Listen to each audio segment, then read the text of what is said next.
And welcome, Hoosier fans, to this week's edition of Assembly Call Radio, where each week we discuss the most important IU basketball stories from the past 7 days. This is our 45th edition of Assembly Call Radio, and it is our 337th episode overall of the Assembly Call, recorded on the evening of Thursday, September 21st, 2017. I am your host, Jared Morris. As I mentioned last week, I'm very excited about our redesigned website because the homepage is now your hub for all of our content, which includes our live shows. So anytime that you want to view our live broadcasts and participate in the live chat, simply visit assemblycall.com. It is all right there. And if you miss an episode, you will find the latest replay right there at the top of the page too, along with a number of ways to subscribe. So when you get a chance, check out our new look at assemblycall.com.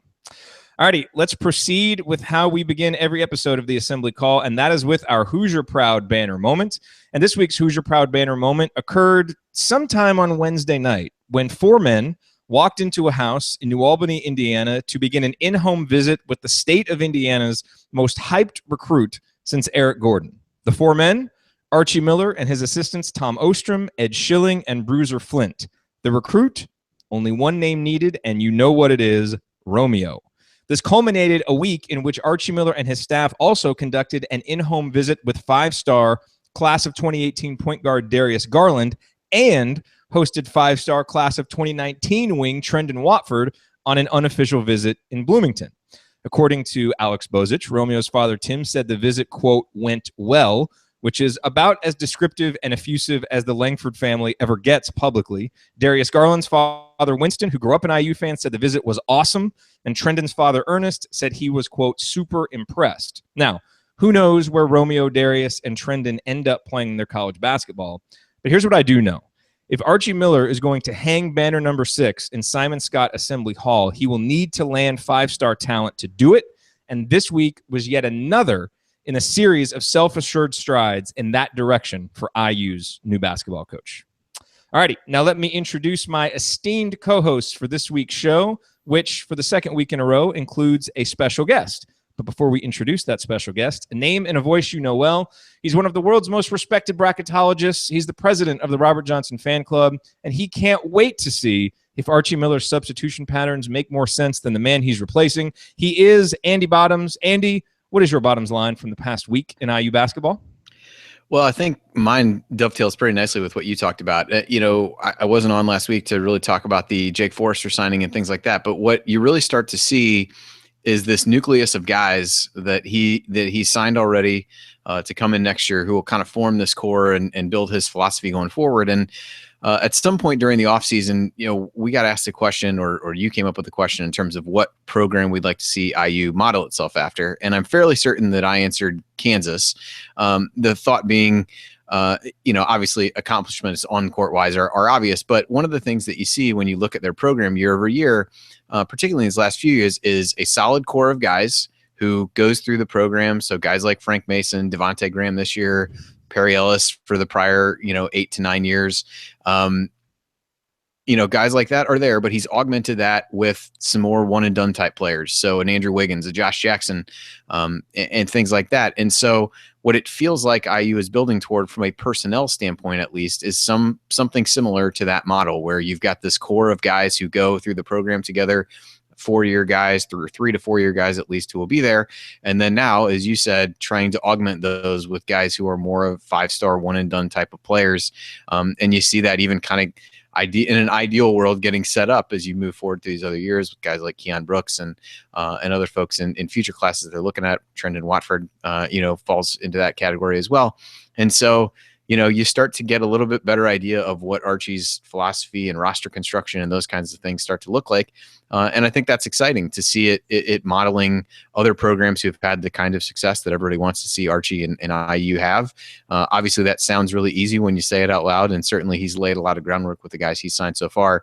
But now I guess the hard part comes is if the other part was easy, is really trying to figure out how you bolster what you have with those few, transcendent guys that you have there. And, the inroads he's made with some of these players in a pretty short amount of time is impressive. And hopefully at one of these shows in the likely with those guys, maybe not the very near future, but in the future, we'll be talking about what they're going to look like and what teams will look like with them on it.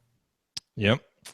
And to my right, in the spot where Ryan Phillips usually resides, is this week's special guest. He is a man who really needs no introduction because he is among the most well-known and respected IU superfans out there. Don Fisher is the unquestioned voice of IU sports, and our guest could certainly be described as the voice of the IU fan. He is Chronic Hoosier. Chronic, it is awesome to have you back with us on the assembly call. For your opening statement tonight, why don't you tell us your favorite moment so far from Archie Miller's eventful and certainly confidence-inspiring first few months on the job? First, let me say thanks for having me back, guys. Always a pleasure to join y'all. As far as my, it's been a really positive honeymoon, I guess, at least on my end. I've very much enjoyed the new direction the program's taken. But if one moment sticks out to me, I would probably have to say it's the Race Thompson commitment. And simply because Archie's been on record previously, and I forget where I saw it, but essentially saying that scholarships are worth more than gold to him, and you have to treat them as such. And in addition to keeping together the previously committed incoming class of this year's freshmen, that was critically important. I thought that way he wasn't starting in some sort of a deficit. But when you look at what he did with his first true commit, it wasn't just gold that he was going to spend for the sake of spending. He took that and invested it for a greater future return. By getting a guy who he had a longstanding relationship with, it was a target of his at Dayton, and then being able to bring him in a year early and get him on campus and then redshirt him so that he's going to have an entire year to acclimate to the program, to the school, to all the rigors of college life, and his teammates and everything that Archie's trying to instill here, so that when he actually gets to see his first minutes as an IU Hoosier, he's going to have a year under his belt. I mean, it won't be game time, but he's going to go through all the practices and just all the workouts and everything else. So I thought that was, hopefully that was an indicator of things to come, because I felt that was a very strategic move. I felt that was something that was clearly well planned out, and hopefully it pays great dividends for him in the future. But I like to see the way he's managing the roster as far as that's going, because he said too, he's only going to run about an 8-person rotation. So there's no sense in burning these guys' eligibility if he doesn't think they're going to have a chance of playing anytime soon. So I just thought it was a very positive sign from my seat. He's a man with a plan, and so far that plan has been executed quite well. All right, well, here is what we are going to discuss this week. We will, of course, talk more about recruiting. We're going to discuss what all the latest news means. We will also have Chronic fill us in just on the general feeling around Bloomington as Archie Miller continues building major momentum even before coaching his first game. We will discuss the upcoming 2017-18 season and some of the biggest questions facing this year's squad. And finally, we got a ton of questions in this week, and so we are going to answer your questions in segment number 4. All of that coming up here on Assembly Call Radio. Real quick, before we move forward, a word about this week's sponsor for Assembly Call Radio, SeatGeek. Remember that when you need tickets to a sporting event, to a concert, other live events, SeatGeek is the best place to go to ensure that you get the best deal. Their app and their website are easy to use, and the color-coded deal rater makes it easy to see which tickets are delivering the best value at any given time. And here's the URL to keep handy when you're preparing to buy IU basketball tickets. It's iutickets.shop. Typing that URL into your browser will take you directly to the IU basketball page on SeatGeek's website. So if you want tickets to Indiana's 2 exhibition games on October 28th and November 5th, that's the URL. Tickets are available right now for as low as $17. Check them out at iutickets.shop. And since that is our affiliate URL, we do get a commission whenever you use it and then end up purchasing tickets. So in other words, you get a great deal on IU tickets. Another passionate, excited IU fan will be in the stands to cheer on our Hoosiers, and you help support the Assembly Call. So a win-win-win. Again, that URL is iutickets.shop. And if it's your first time using SeatGeek, don't forget the promo code ASSEMBLY, ASSEMBLY. Use it when you make your first purchase, and you will get $20 back after that purchase. Again, the promo code is ASSEMBLY, Assembly. All right, you are listening to the Assembly Call. I am Jared Morris here with Andy Bottoms and Chronic Hoosier. And let's talk a little bit more about the big recruiting news from this week, Chronic. Obviously, in-home visit with Romeo Langford, in-home visit with Darius Garland, having Trendon Watford on campus for what sounded like a great unofficial visit. you talked about the Race Thompson recruitment, and Andy talked about kind of this foundation that Archie has laid. And now he's in a position where, because, we have such a solid class already committed for 2018, he can really swing for the fences with the scholarships that are left. And in 2018, that is Langford and Garland.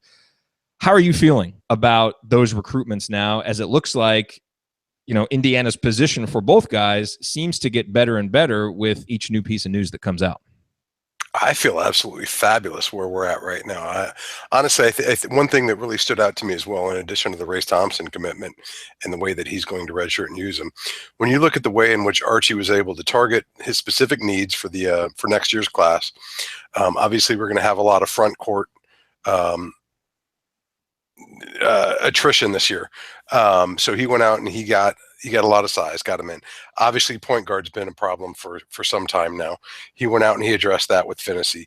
But above all of that, not only did he target specific needs and get them in really short order, when you look at the way in which he was able to wrap up the vast majority of his class, Finney's commitment came on the day that I believe it was the September evaluation period opened. So he goes into really the heart of recruiting these seniors now, and he's pretty much got all the shopping done. Now all he has to do is, obviously the staff's still going to check in with all the guys that are committed, but as far as spreading themselves out and how they're going to allocate the resources, he's locked in now with a laser focus on his last two prize targets, and it's gonna free up a lot of the staff's resources and time to really put the full court press on these guys. And again, talking about strategy, I don't know that you could pick a better strategy as far as freeing yourself up and being available to really put your all into landing these two guys. And by the sounds of it, he's made a ton of catching up on a lot of these guys. I mean, you hear Trendon Watford's father, Earnest, speaking, and just the dismay that the family had, and not really getting a lot of love from the Hoosiers. And as soon as Archie got the job, boom, they're on it. They reached out, and it just seemed like such a no-brainer from where I was sitting. That doesn't make any sense to me. It really doesn't, because it sounds like Christian has a good relationship with Crean. Like, I don't know why. I never understood why that was. I've been flummoxed by it since word first surfaced that IU wasn't really contacting him much. But not only are we contacting the obvious guys like Trendon, and I don't want to take Trendon for granted either. I mean, just the fact that his brother went here, he's under no obligation whatsoever. The fact that this was a great opportunity for Christian, that doesn't automatically translate into, this is going to be something that fits Trendon's wants and needs. But no, but he should certainly feel welcome. He should absolutely feel welcome. Not to mention, he's one of the 10 best players in his class, or top 15, depending on the recruiting service. These are almost, generally Crean's going to offer like 80% of the top 25 in any given class. So why you would pass on a guy like Trendon was besides me. But it sounds like we've made up a lot of ground too with Romeo. From what went or seemingly was a long shot not too long ago, which is kind of obvious, I guess, or understandable at least. Maybe that's a better term. Kind of considering the state of the program not too long ago. The fact that he's been able to make up that much ground this quickly is really something. So like I said, I couldn't be happier with where we're at. I think he's got a balanced class coming in. He's going to address a lot of the needs. If he's able to land one, forget about both of them right now, but if he's able to land one of these 5 stars, be a backcourt addition, going to be something extremely huge, I think, going forward for Archie, being a former guard himself. He's going to coach up that position to the nth degree. He's going to. It's got to be one of his selling points. But to have a guy, to be able to park a Ferrari in your garage like that this early on, I knew that this guy had potential, but for him to achieve it or, get this close to it this quickly is really beyond any of my expectations. Oh, no question about it. All right, coming up on the assembly call, we are going to talk more about Archie Miller and what he has done so far, get Chronic's on-the-ground perspective from Bloomington. That's coming up on the assembly call. Stick with us.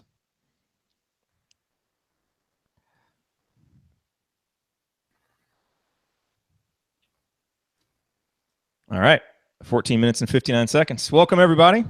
watching on YouTube, awesome to see you all. I'm assuming we have some new folks here tonight because our number of live viewers is huge. So it's nice to see you all. If this is your first time, this is our simulcast of our radio recording. So Assembly Call Radio goes in 4 segments. So that was our first segment. We'll do segments 2, 3, and 4 coming up. And then in between, we obviously are just here talking with you and planning our segments. So enjoy the live chat. If you have questions or comments in there, let us know. And otherwise, we'll be here doing our thing. It's awesome to see you all here live. Yeah, we got the bump from either from Chronic or the fact that the Thursday night game is the Rams and 49ers. So, or this is just all the whatever you want to it. All the people who don't like Ryan come out for the shows when he's not here. Boy, that could be the best explanation of them all. It's the Spanos family. They decided to tune in this evening. So we've got a lot of extras here. Who knew such a cross-section of IU fans were San Diego haters? Yeah, they've been wanting to check it out, but they just couldn't bring themselves to do it when he was on. So totally makes sense. Yes. Okay. So that was 14 minutes and 59 seconds. So that gives us 11 minutes and 1 second for next, and I need 17 seconds for the outro. So we have 10 minutes and 44 seconds. That's when we have to be out for this one. This is also the part of the show everybody gets to watch us try to do math with times. That's always I know. Always entertaining. Okay, so let's be strategic. Because after this segment, obviously we want to get into the team. So Andy, do you want to lead this one off with a question? I think the goal for this segment is just, obviously Chronic really knows what's going on in Bloomington, can kind of give us that feeling. So let's lean on that and get as much insight as we can. Yeah, I mean, you can lead it off the question. That's fine. But, okay. Yeah, I mean, it's kind of the same thing when Chris was on. Let the person who's on do what they do. I'm happy to sit back and do whatever for this one. So okay. I mean, it's Bloomington, so they're basically drinking, but they're happy drinking. That's pretty much Bloomington. Sometimes it's all you can ask. That's right. That's right. But it is interesting, just the different, everything feels different though. And that's kind of what I want to get into, it's not necessarily just a comparison to try and talk bad about the previous regime, but it's like everything is better in the way that it needed to be better, to give fans confidence that, okay, we might have really, really gotten this one right this time. It's kind of amazing that he's done that without coaching any games, Well, so that's kind of what I want to get into. I'd even take that a step further too, and just the fact that there's no detractors. Like it was so fractured for so many years, ever since the 2013 Sweet 16 loss. Just to kind of bring everybody back together again and reset from there and have a unified fan base. That feels so good, at least from where I'm sitting. I'm really enjoying that. Yeah. Me too. All right. So let's hop into that. Let's get segment number 2 started. So again, there will be a little bit of silence while the intro music is playing, but you can't hear that on YouTube. I can only hear it in my headphones. So that's why I awkwardly sit here with one finger up, just in case you were wondering. All right. Here we go. Let's start segment number 2.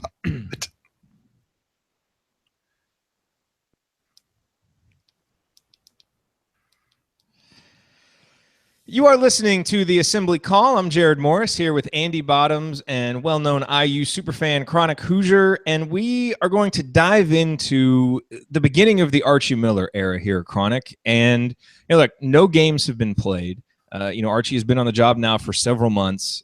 Obviously, there have been some notable wins on the recruiting trail, which we talked about in segment 1, but they're just something feels so much different right now about the direction of IU basketball. It really feels like there's a plan in place, as you mentioned. And as we were just talking about between segments, for a fan base that really felt fractured there, especially during, the final few months of the Tom Crean era. And really, going back several years before that, everyone really seems to be on board with this. And you really don't find any naysaying. You don't find too many detractors, just a lot of IU fans who are happy and pleased and confident with the direction of the program. How on earth has Archie been able to come in and do that so quickly?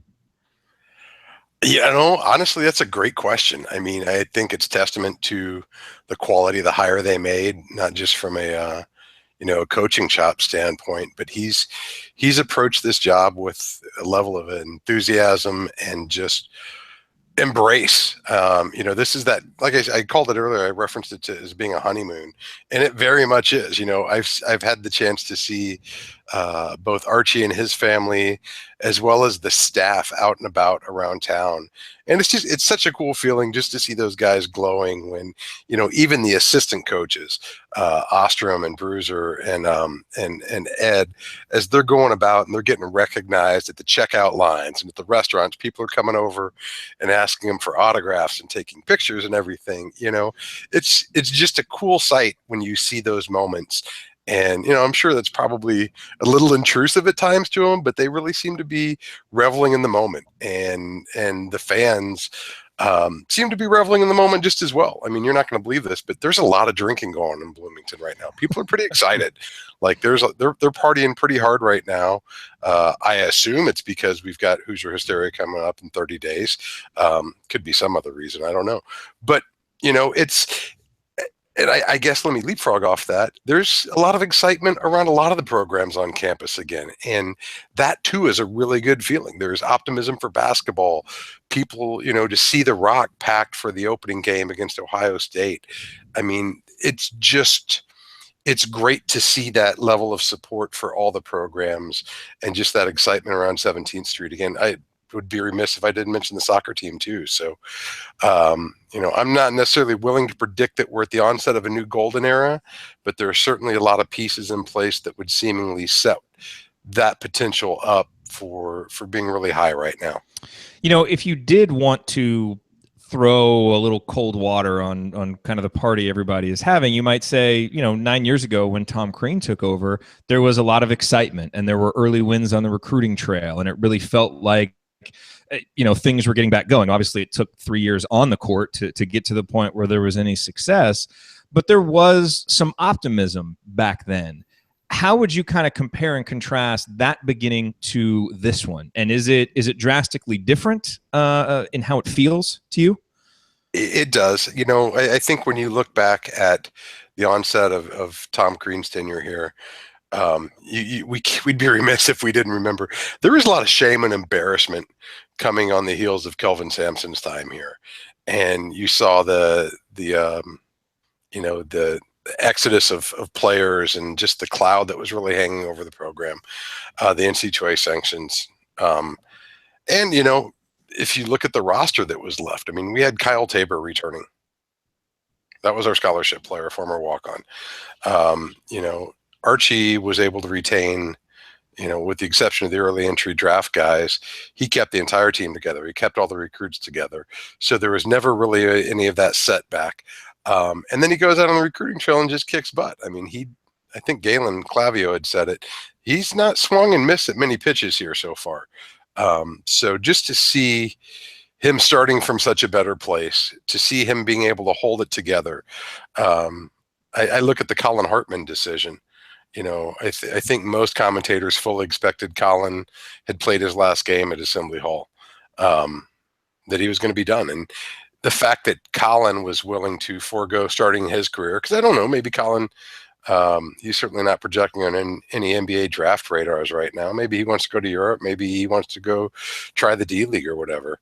But the fact that he was willing to forego whatever professional career lay in front of him to come back and be a part of this new staff, this new team, to help redirect the program, I think that speaks volumes about what Archie's inspired, both outside but especially within the program itself.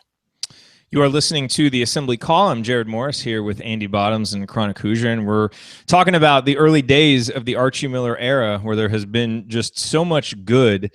Is there anything that has happened since Archie took over, Chronic, that has given you pause, or is there anything, I mean, other than obviously seeing how the team performs on the floor, and we're going to talk about that in segment 3, but is there any note that he has hit or struck that hasn't been right on key to your ears so far? Absolutely not. As a matter of fact, every time he opens his mouth, he seems to pull me in even deeper. I've been super impressed with the way he's presented himself, both on camera and off. We had mentioned this earlier, and I think it's interesting too, where when Crean was first here, we were speaking in big, broad terms, and ideals and things like that. It's Indiana. You hear Archie speak, and he's breaking his plan down into points and sub points and extrapolating everything as far as his plan's concerned. And it just warms my heart to see this level of focus and this level of attention to detail and just singularness of focus. Like, I don't think Archie is a bad public speaker by any stretch of the imagination, but he certainly doesn't come off to me as somebody that's trying to sell us on something. He's trying to explain to you what his plan is, because it's something he's been working on for a long time, and he's prepared to articulate it to a significant degree, as far as you're willing to listen to it. And I'm one of those guys that I want to hear, how are you going to defend, or, how are you going to attack a press zone coverage and all these things. He's really in his element there. He's not so much for the rah-rahs and everything else and talking in the platitudes, but he's certainly an X's and O's guys. I grew up around a lot of coaches' sons, and he very much fits that mold, and it's really familiar feeling for me. So when you talk about the, kind of plan and his ability to articulate that, I mean, how have you heard that has actually manifested itself for this year's team in the offseason? Any kind of vibe or things that you've heard around just in terms of what that's actually look like implementing it? I think so much has come from on the recruiting side. Like, there's the part of you that's still like, all right, well, I want to see what happens now.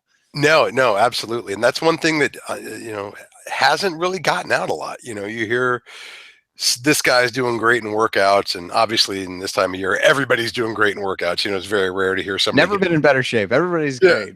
Breakout season coming. Yep, you got it. No team has ever been tripping all over themselves in the offseason before. But there's not been a whole lot come out. I haven't heard a whole lot specifically individually about, who's breaking out, who's fallen behind. So I'm really curious personally to see what kind of strides the team has made individually. My biggest concern, I would say, going into it, well, a couple of concerns. Obviously, guard play, cutting down on turnovers, distributing the ball. We need a shooter. We've known that. Everybody, I think, had that on the radar. Who's going to step up and be the knockdown shooter for this team? I would expect that Archie's going to run a lot of action so that guys like Rojo are going to be able to step into a jumper instead of take his off the dribble. I think you're going to see the system creating a lot more of those opportunities rather than just one-on-one matchups and guys having to go do him. I'm really curious to see how much more disciplined Duran has become in the offseason. I think one of the keys to IU's success is going to be him being able to stay on the floor for extended stretches and not get himself into foul trouble. So he's got his body leaner. He's in better shape than he's ever been in, supposedly, and by the looks of it, the pictures, he looks pretty ripped. So seeing how those guys are able to shore up some of those fundamental elements, I think is going to be huge. So we're about 30 days away from getting our first look at him live. I'm really excited to get some of these questions answered myself. We got about a minute left in this segment, Chronic. Quickly, any thoughts on the potential difference between, a guy like Lionel Anderson, who was here before as a strength coach, and now what Indiana has in Cliff Marshall, who, again, it seems like he's just, cut from the same cloth as Archie Miller in a lot of ways. Now, Cliff, he seems like a really interesting dude, like a really, really interesting dude. He seems like he's pretty darn good at his job by most accounts. He's something else. You know what? The guys look ripped. He looks like he's got his handle on his job pretty firmly. If he's able to get these guys in shape, one thing I have been impressed with is he really emphasizes the need to recover. For every minute they do training, they have to have an equal and opposite minute of recovery. And I think he's said it before, maybe it was on Jeremy Gray's podcast, it's not just his job to get these guys ripped and strong and setting personal max. They need to be at their best in February and March. And that's really what he trains and conditions for all off season. So, maybe we reserve judgment on his work until the end of the season, because that's certainly what he's gunning for. Yep. No question about it. All right, well, we are going to talk more about the upcoming season and talk about the burning questions facing the 2017-18 Hoosiers when we come back in our next segment. Stick with us here on the Assembly Call.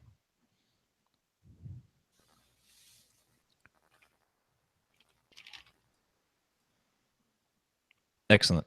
Right at 11:01. Nice. That's how we do it. All righty. Here we go. Good segment there. That was just about the perfect timing for that conversation. Good question too, Andy. Absolutely. And that's That is one thing that's been really unique this year, is there has been no leaks really coming out about anything. Yeah. In years past, and I assume it came from the staff. I mean, they're the ones that are in the practices and the workouts. There was a lot of chatter, and I have heard absolutely none this year. Yeah. Yeah, it's also interesting. Someone mentioned this in the chat, and I was thinking about this too. And it was something Galen mentioned this in the chat, but there was a really interesting podcast with Tony Adragna was on with Stu Jackson on Heard on the Hoosier. Mm-hmm. And it was really interesting because Tony is now an assistant coach at Southport, and just talking about, the team camp that they had and just kind of the different feeling that there is around the program now with Crane, or with Archie instead of Crane. And he said something about Archie that I thought was really insightful. He said he's a great marketer. And he is, and there's a big difference between being a great marketer and being a salesman in a lot of ways. Marketing is understanding an audience, having a very simple message that you deliver to that audience and repeating it, and being very clear in your purpose and what you're communicating. And Archie is brilliant at that. And I think that's, one of the reasons why he's been able to bring everybody together, is because he understood. It's because obviously he's such a basketball junkie that he understands the Indiana audience, fan base so well without ever having really lived here. But it's really been impressive how he's been able to communicate that clear of a message, instead of, and you kind of alluded to this earlier, Chronic, just kind of being all over the place with big ideas, but really focusing in on the messages that matter. And that's been really impressive. And if that's how he communicates to the team, then I have a lot of confidence that we will see a much more cohesive unit on the floor too. So, well, and one thing that struck me about that, because as Tony was talking about like all the social media presence in the podcast, I don't think Archie has any input. Not that it's not his purview, but I don't really get the sense that he's driving a lot of this stuff. Like, he's not out there trying to brand the program through those things. He's leaving that up to his social media team. The Cuban Center is actually crushing their game this year with the graphics and the multimedia presentations. Mm-hmm. But I think it also speaks volumes that, he's not using his time to select big heads and all the other extrinsic things that swirl around the program that certainly create part of the fan experience and part of the brand image. Yeah. He seems pretty singularly focused on getting his team together and leaving that stuff to the rest. He may be delegating certain things, but I don't get the sense that he's spending nearly as much time on the extrinsic stuff as the prior staff did. No, he's communicating and setting the overall message, but then letting people do their jobs and putting people in the right position to do those jobs, which is what he should be doing. So it's been impressive. I like the way he goes about his business.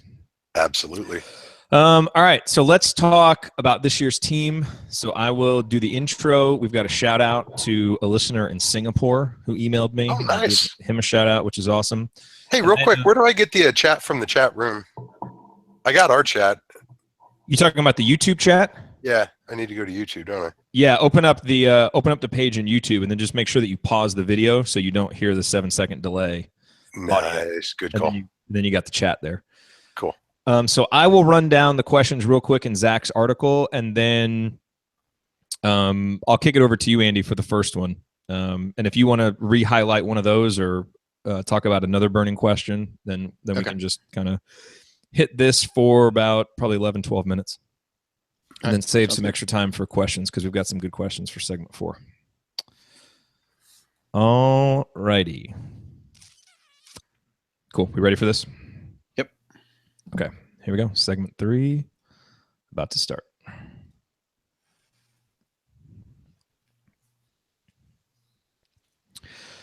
You are listening to the Assembly Call. Go to assemblycall.com/join right now to learn how to subscribe to our email newsletter. If you want to get more out of being an IU basketball fan, then you need to be on our newsletter list. You will get our weekly 6-Banner Sunday news roundups, as well as our post-game analysis emails once the season begins. It is all free, and it will make you a smarter IU basketball fan.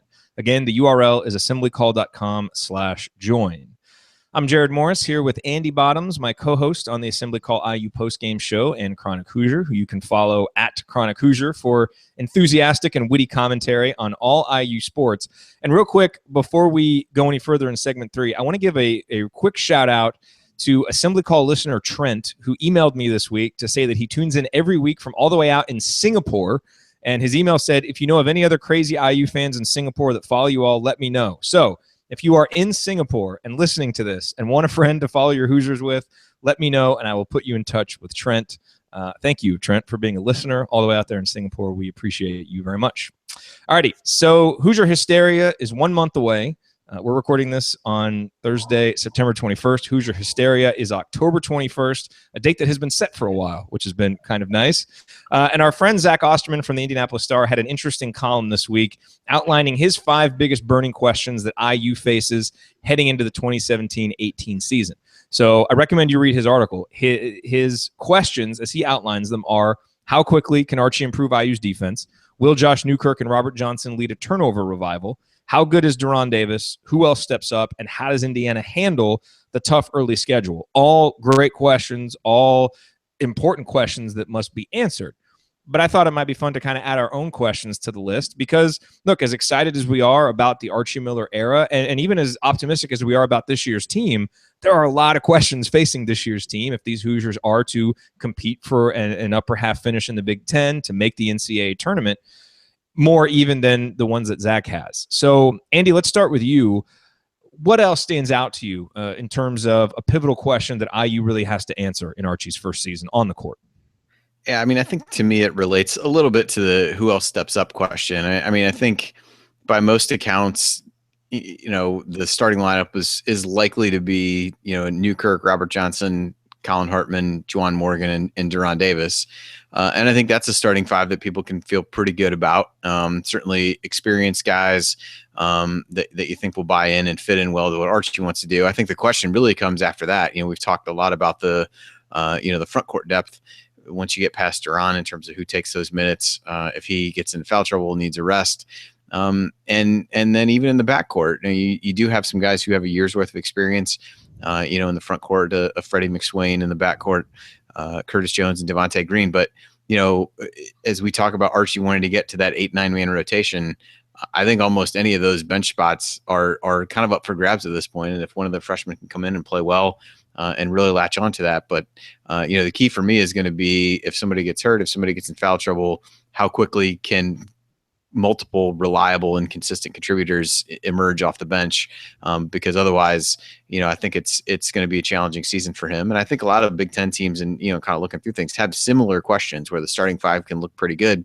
And maybe one of the big differences in terms of how teams finish in the league is, whose supporting cast can be the best. And so I think we still don't know who those guys are going to be for IU. Chronic, what about for you? What burning questions stand out that Indiana must answer? I'm really curious to see how quickly he can make strides on the defensive end. He's got a lot of talent. The depth of that remains to be seen, I think, as Andy just said. But especially with some of the question marks around the shooting position on offense, I think it's going to be imperative that these guys can defend at a much higher level than we've seen recently. And Archie seems to be, from the onset, extremely focused on that. But to see where the rubber meets the road there and how much he's able and how quickly he's able to shore up some of those deficiencies that we had in the past and get everybody on the same page. I think that's going to tell us a lot early on about what direction this thing's going to go, this season in particular. Maybe give us a little peek in the long term as well. But to me, I think that's going to be imperative for him if he's going to have any shot of making the tournament this year and outperforming some of these expectations. These guys have got to be able to stop the ball.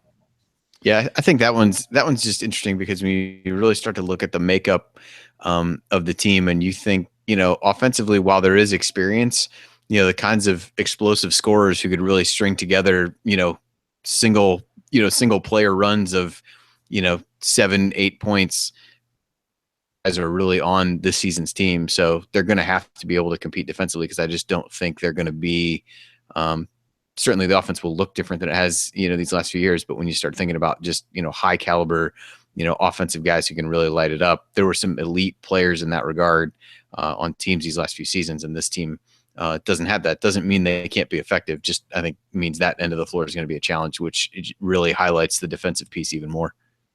You're listening to the Assembly Column. Jared Morris here with Andy Bottoms and Chronic Hoosier, discussing the most burning questions facing the 2017-18 Hoosiers. I'll give you guys my burning question here in just a second, but Galen had a really interesting question in the chat. Good defense, nature or nurture? Andy, what do you think? I mean, because obviously we saw a lot of these same guys last year play pretty poor defense. I mean, even Robert Johnson, who at times has been a really good defender in his career, second half of last season was not playing very good defense. So when we talk about a turnaround, some guys who have shown themselves to be poor defenders at the college level are going to have to become good defenders. Is that something that you think is possible? I think, to me, it comes back to, something that Chronic said earlier where, Archie has a clear plan down to bullet points and things like that. And it's a matter of whether the guys can really execute that. I think, in seasons past, we've seen the godforsaken switch from man to zone in the middle of a possession type of thing where guys are just confused. And I think we saw that in multiple facets of the team and kind of the, frenetic nature of Tom Crean and the way things were going. I think on the floor that way. And so I think it's certainly this will be a good early test, but I think a simple philosophy that is really drilled in hard and practice and guys are held accountable to following. I think it can be one that can be instilled in guys who we've seen struggle. But this season was probably the ultimate test of the answer to that question. But I think it can be because I think it's going to be simpler for them, drilled into them in a way that probably was not done in the past. And I think that will help pay dividends for these guys that, really understand, roles and positioning and things like that in a way that I think we've all wanted to pull our hair out about the last couple of years. Chronic, on a related note, how about turnovers? Do you think that's nature or nurture? Because we've certainly seen pretty much everybody on this roster struggle with turnovers for the past few years. Probably a combination of the both. And for both of the questions you just asked, I think it's probably a combination of both. I will say, though, that, previously we've seen offenses that were very, very tempo driven. It was all gas, no brakes. And that's great when you've got a guy like Yogi Ferrell running the point. That's great when you've got a group of guys that have been, on the same AAU team for a long time together and are used to running breaks with one another. Doesn't always work necessarily. Like, I remember when Verdell Jones was a freshman and a sophomore. He needed a little bit of breaks in addition to that gas. We saw some of that last year where these guys maybe need to slow it down a little bit and be a little more deliberate.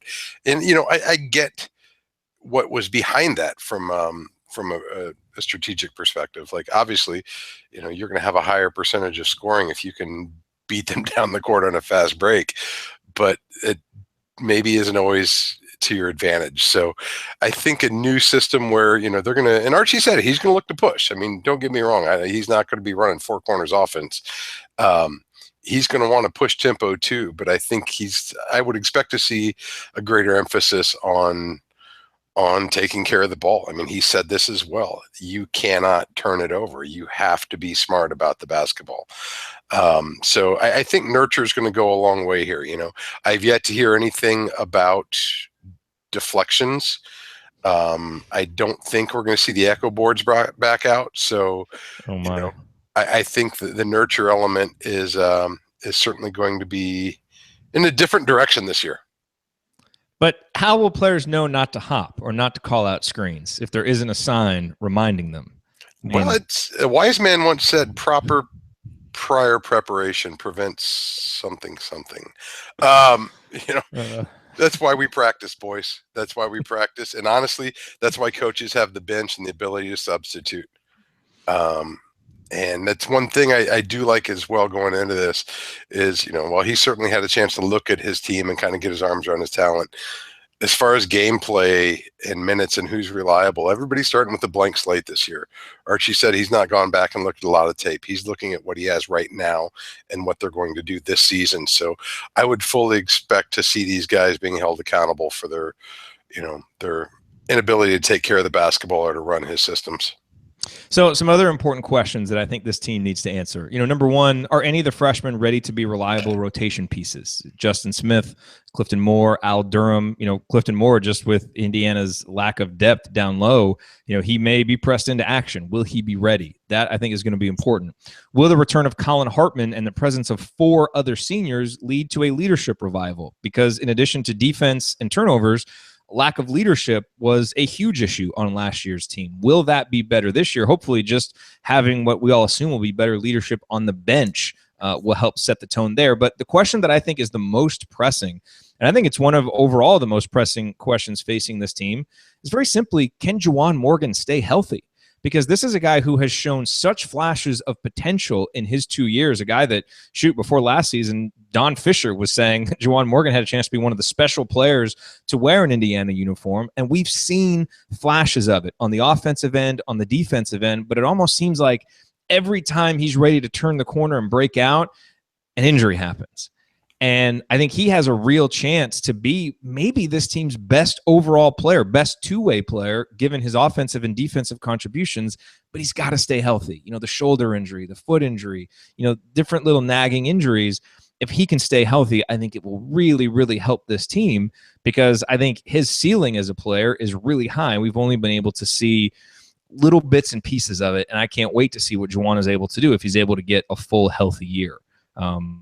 So that would be, for me, the biggest question, and I really, really hope that it's answered in the affirmative and that he can stay healthy, because I think we'll all be pretty pleased by what we see. Yeah, I mean, I think his versatility and is something that really nobody else on the roster at this point could replace. A lot has been talked about of Deron Davis in post play, and there's really nobody else on the roster that can do that. I think the other, if you start putting things into buckets, I think the kind of versatility that Juwan has shown in flashes, as you said, is something that there's not really anybody else on the roster that has shown in the same way, in terms of being able to defend as many positions, being able to play as many roles on offense. And I think, that's the kind of guy that Archie should be able to get a lot out of, and a guy that ultimately gives him some flexibility in lineups and things like that. If he's not there, you get yourself a little bit more locked into different, rotations and things like that. I think so. I think that's definitely a big one, and would be a good time for Juwan to have his, kind of first injury-free season. Yes, it would. Yes, it would. All righty. Coming up on the assembly call, we are going to answer your questions. We got a bunch of good ones. Obviously, Chronic is here, so there are questions about Jameson and many other topics. Stick with us. We'll answer those coming up.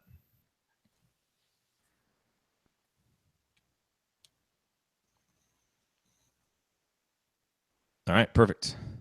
That was 13-19. And now everybody gets to see us do math again, Andy. Yes. All right, so we have 24 minutes for these two segments. That was 13-19. So we got 10:41. Oh, that's easy. Actually so, that's fairly easy. All right, we have 10 minutes and 5 seconds for the segment, because the outro takes 36 seconds. There we go. That's more time than we usually leave for questions, but we've got some good ones. I love the ones when you said that Chronic was going to be on. I think the first one was about the Liger. The second one was about Jameson. I forget what the others were. They were very. It took me. I got a few deep before it got to anything related to basketball or really just sports in general.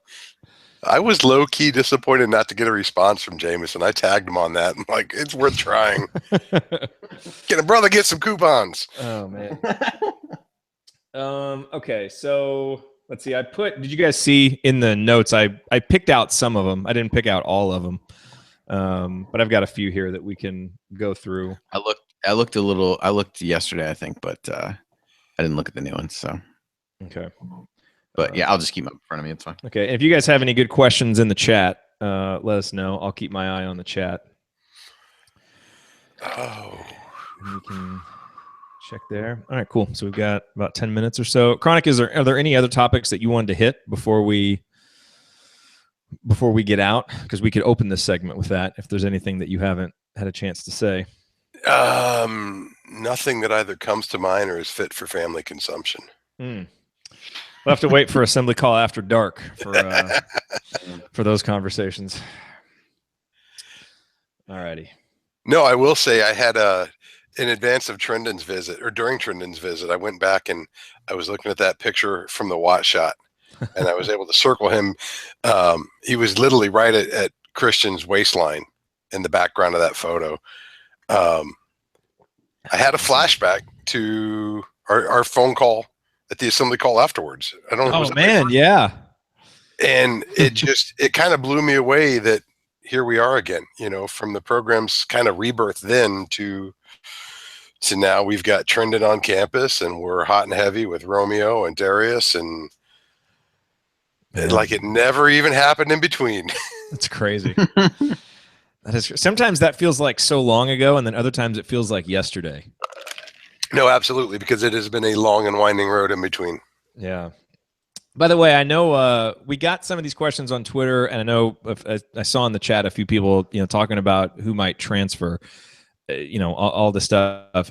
When it comes to what will Indiana do with scholarships if Romeo, if Darius both come, and then we're, oversigned by one, the kind of the philosophy that I'm taking on that now is, number one, with how often people transfer now. We are so far from rosters needing to be set for the 2018 season.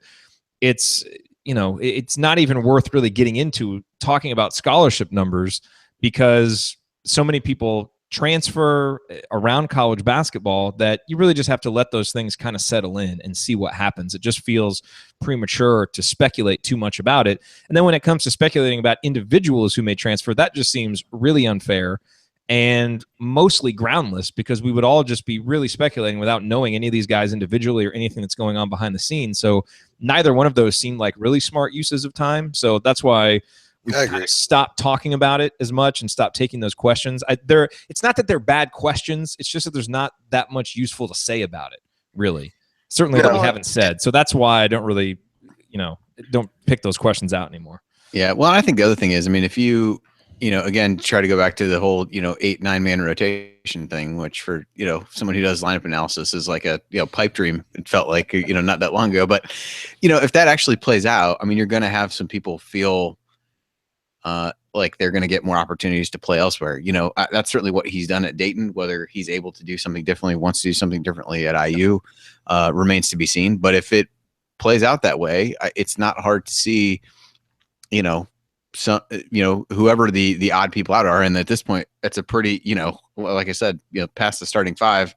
And I think McSwain, is going to get minutes just as an energy guy. I think he fits really well with what Archie wants to do. I think beyond that, whoever, takes the bulk of the bench minutes is really up in the air at this point. And so as that plays itself out, I think there'll be some, people who have decisions to make at that point and go from there. But yeah, like you said, to figure out who those people are going to be, like we can't even figure out who the people in the rotation would be today if the season started. So certainly not in a position to speculate on the other pieces of that. Yep.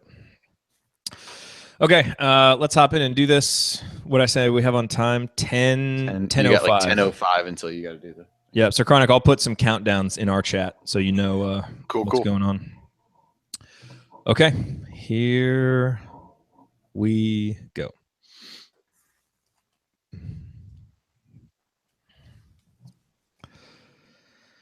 You are listening to the Assembly Call. I'm Jared Morris here with Andy Bottoms and Chronic Hoosier, wrapping up another week of talking IU basketball here on Assembly Call Radio. And we got a ton of questions this week, so let's get right into them. And I actually want to go to one of the questions in the chat, and this was just submitted by Kareem. And I think it's a good one, kind of piggybacking on our conversation from our last segment. Kareem says, at the end of the season, what kind of results can Archie and his staff get to make the crazy hardcore Hoosier fans satisfied? Obviously, there's kind of two parts of that. You've got what's going on the recruiting trail and what it suggests for the future, but also just what happens this season. And so, Chronic, let me send that question to you. Number one, what is your expectation for the 2017-18 Hoosiers? And what do you think is kind of the minimum that this team needs to achieve to satisfy IU fans and keep the positive momentum going? Obviously, wins make everything feel good, but more specifically, regardless of the outcome, I think if we can watch a team that comes out every night and just plays hard, smart basketball, I think that's going to placate a lot of the fan base. Obviously, winning is important, but I think where we've come from and where we want to go, seeing these guys just play smart basketball and play hard every single set up and down the floor is going to go a long way to winning the fans' confidence. Yep. Andy, what are your thoughts on that? We haven't talked about that in about a month or so. Has anything changed? No, I don't think so. I mean, when you start looking at some of these, Big Ten projections and just looking over rosters, I mean, really once you get past those top 4 teams that I think are pretty, consistent between people, there's a lot of things that can happen in the middle of the league, and that can be both good and bad for a team like IU that you really don't have a good vision of what to expect. And so, I think a middle of the pack finish where you're in contention for the NCAA tournament, I think even if you come up short, but you see those signs of progress and you see what you're being built toward, and you are able to connect the dots between the plan that Archie has laid out and what you're starting to see on the court. I think those go a long way, because I think there have been so many times these last few years that there's just has been a disconnect between here's what's being said and here's what's being seen. And I think if you start to see those things come together and gel a little bit, I think people will be willing to take a season where maybe they don't make the NCAA tournament. Certainly everyone wants to aspire to that, and really push a lot of eggs in the basket of, next season when, this recruiting class gets there. I guess that's my, current thought of it. And I think that has the chance to change a heck of a lot, even, a few weeks into the season, a couple weeks, see this team play a few games, which are going to play a lot early based on the way the Big Ten schedule is. So I think it'll be an interesting question to revisit, not, give us, 5 games into the season and really see what it looks like at that point. Chronic, you are the man who coined the term, or I guess the hashtag would be more appropriate, season on the drink. I think you coined that during the abomination that was the 2013-14 season, if I'm not mistaken. You certainly brought it back out last year because it was certainly a season on the drink. And so Hallis Hall wants to know the over-under on the number of bottles of Jameson that will be needed for this season. My guess is that it will be less than last season. What would you set the over-under at? Who says bottles, man? I'm on the barrels. This is next level. I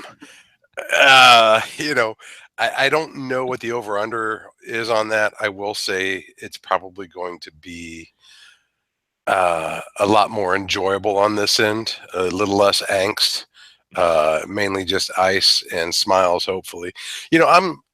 I'm super optimistic about this. I don't want to be disillusioned and think that it's going to be all roses and rainbows and sunshine from the get-go. It's going to take some time. It's a process, and we're going to have to trust it, to borrow a phrase.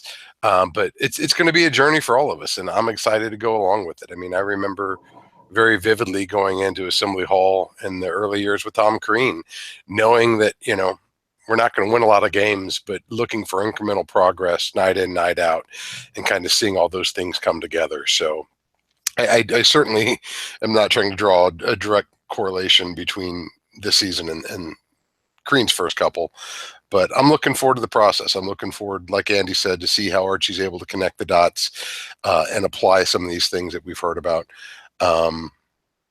But let's not make any bones either. I'm going to do a lot of drinking one way or another. But hopefully it'll be happy drinking, because that's always the best kind. That is the best kind. You're listening to The Assembly Call. I'm Jared Morris here with Andy Bottoms and Chronic Hoosier, wrapping up this week's episode, answering your questions. I thought this question from Scott was interesting. What non-Big Ten teams do you think will be most affected by Archie's hiring? And his example is Xavier no longer profiting from our misfortune.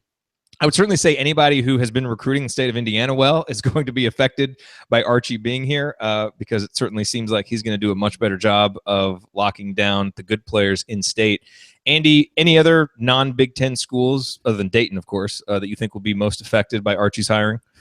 Yeah, I thought that was a really good question. I don't think I have a really good answer for it, but I do. I think some of the other schools who are consistently in on some of these 5 stars. I mean, I think that's really an area where, and I forget who it was. I think you sent it to me this week, that somebody had, kind of done a comparison of, 5 stars that have by conference, and the Big Ten was not high up on that list at all. And IU certainly was not high up on that list. I think IU being able to get in the mix more consistently for these guys, again, to kind of go back to that original point of, you've got the nucleus. Let's slot some guys in year after year to kind of complement those guys and play with them that are really highly rated. I think teams who are constantly in on some of those guys and some of the Midwestern guys. So you're, potentially North Carolina's, Kansas's, steal some from, Kentucky or Louisville or something like that. I think, those kinds of teams will be there because they really haven't viewed IU as competition for some of those guys of late, for the most part, I would say. And I think they certainly will have to do that now. Let me jump in here and say, yeah. UCLA. Ooh, yeah. The fact that you just took, and don't get me wrong, Steve Alford still has plenty of connections to this state in the absence of Ed Schilling, but to take an ace out of his staff like we did and put him on ours, I think they're probably going to feel it the most. Yeah. All right. So we have some rapid fire questions for you, Chronic, and let's get to these. I'll toss them out. You give me your first impression answer. Here we go. Favorite coffee shop? Ooh, favorite coffee Soma. Okay. Top 3 IU assistant coaches of all time. Oh my goodness. Man, that's a deep question. I should have put some more planning into this one. Calbert Chaney. He was a ops director. It was Calbert Chaney. I'm just trying to help the people who have the bingo card with the Derek Elston. Greg Graham would have been on there too if Greg Graham had ever been an assistant coach. Indianapolis's #1 radio host Dan Dockich.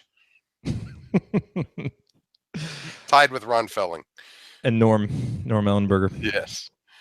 Okay. Choose an IU mascot.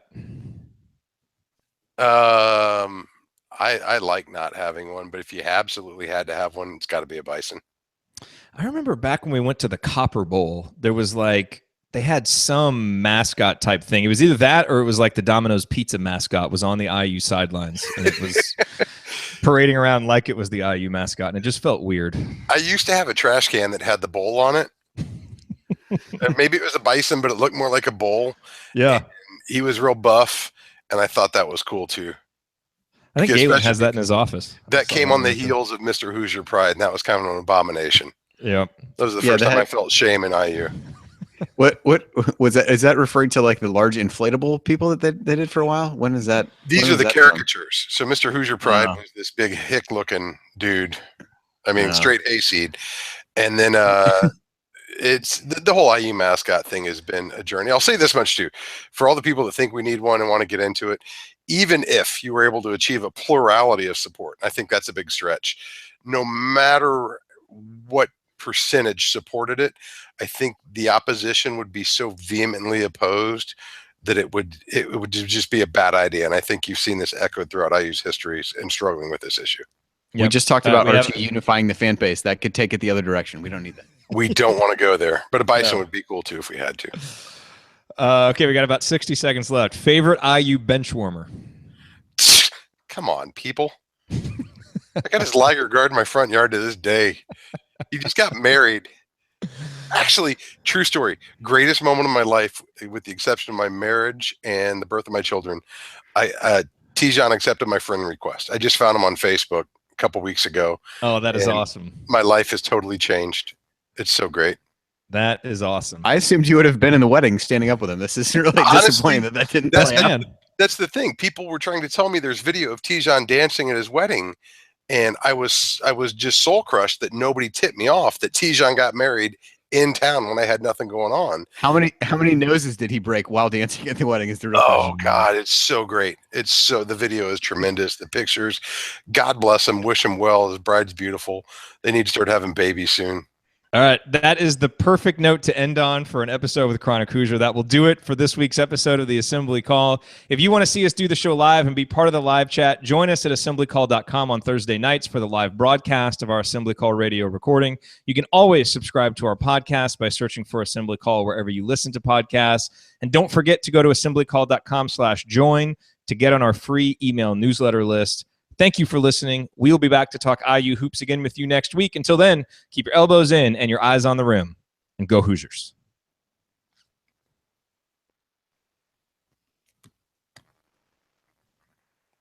Perfect.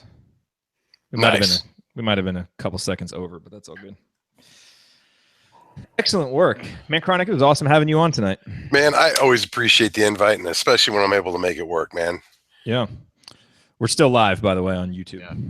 If there's a better way to end the show than encouraging Tijan to go out and have babies, he needs to have So here's the thing: like I've searched for him obviously for years. I don't see him around town nearly as often as I used to, and I just assumed he wasn't even on Facebook. And it turns out I forget what the name is, but he's missing a vowel from his name. So when you search for it, it never came up. I mean, there's like 500 Tijan Jobs in Africa. But he's been here all this time, and come to find out, I have like 9 friends who are already connected to him, and nobody bothered to tell me. So how does that happen in this day and age? My friends are not really my true friends. That's what I found out. But it's glorious. I've got photos of him in a sombrero, photos of him with Santa Claus.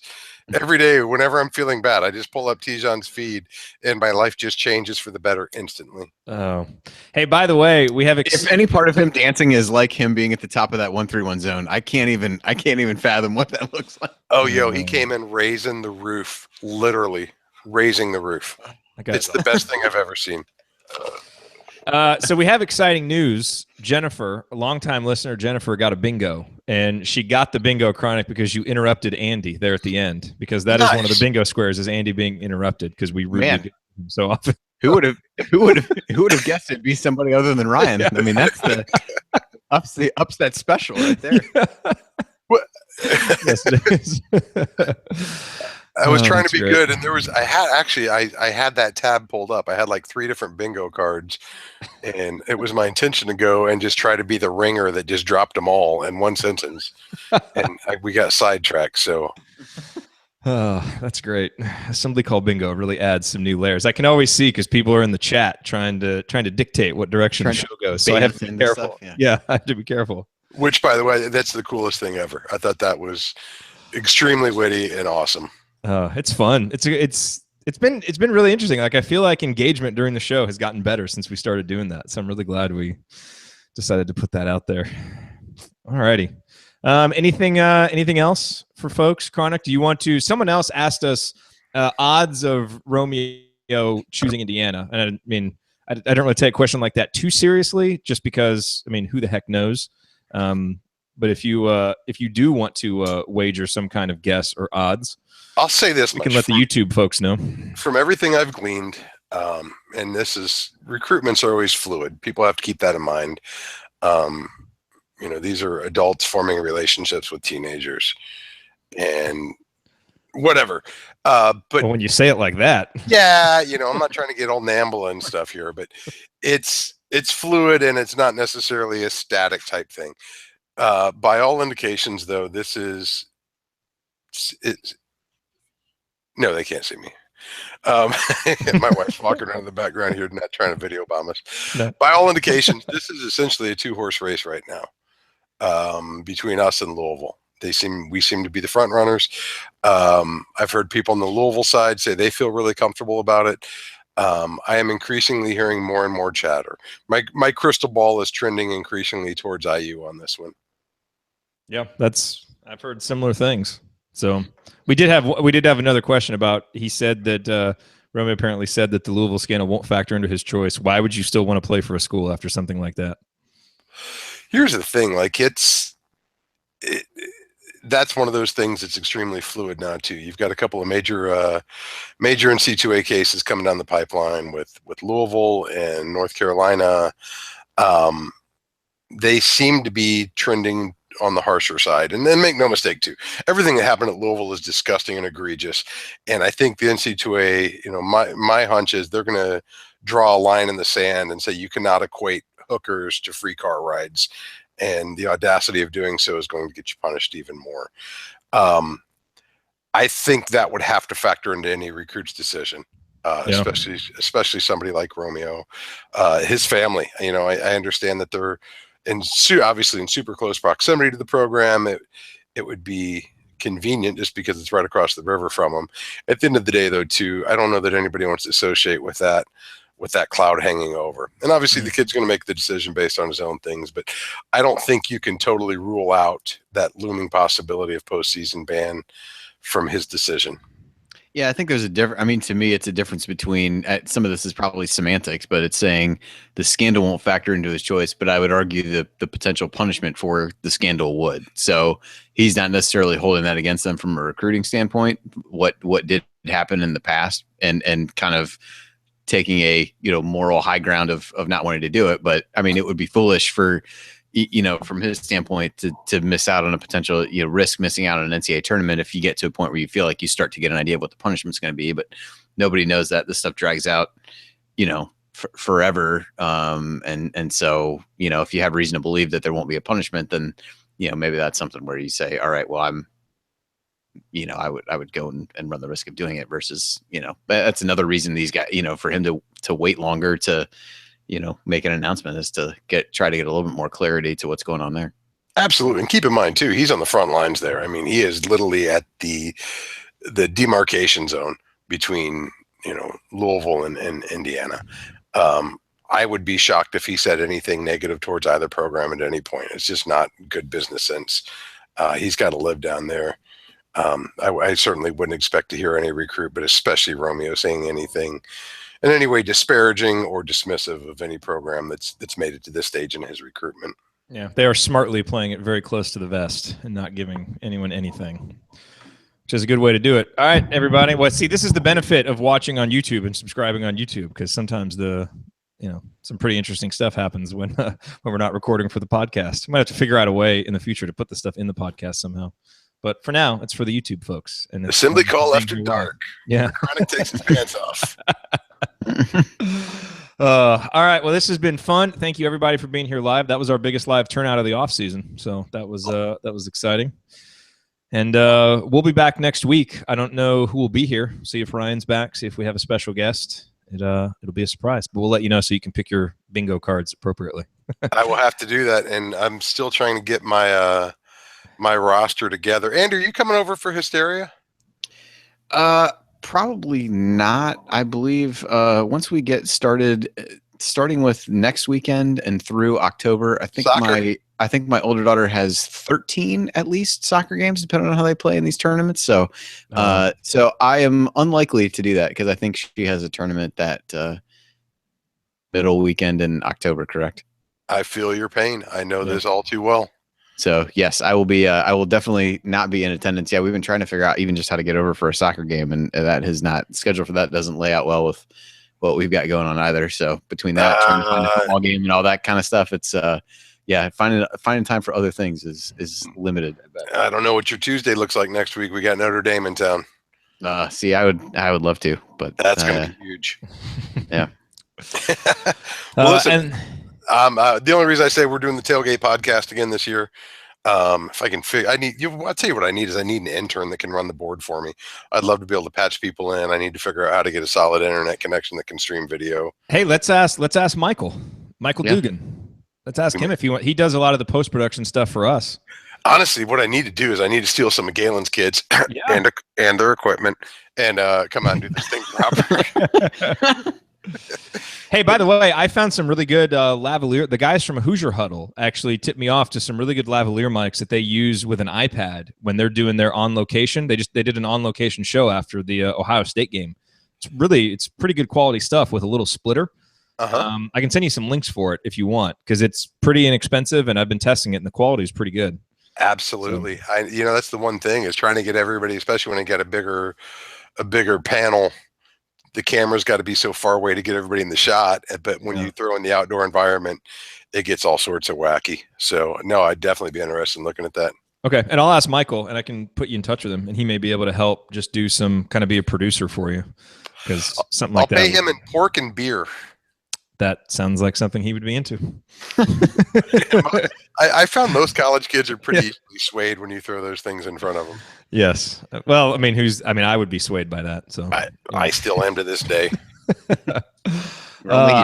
And by the way, I think we're going to come, for those of you who are still here, I think we're coming up for senior night for the Ohio State game. So we're still going back and forth on email about when we're going to come in, when we're going to do the meetup, that kind of thing, but probably that game. And then we'll do some kind of meetup after the game, I would imagine, but we'll let you know when we have the final details. Because now that I know, I've already got the date circled. I was doing that actually at the very start of the pod. I will make everything. Oh, we got a bingo. She did get it. Nice. Did we get someone else got a bingo? Jen. Yeah. Jen got hers a while ago. Yeah, I just saw it on Twitter. She hit me with. Oh, did she? Nice. That's awesome. Happy to help with my interrupting ways. Yes. Cool. All right, everybody. We will see you next week. Chronic, thanks for being here, man. Always great talking to you. Hey, cheers, y'all. Thanks for having me. All right.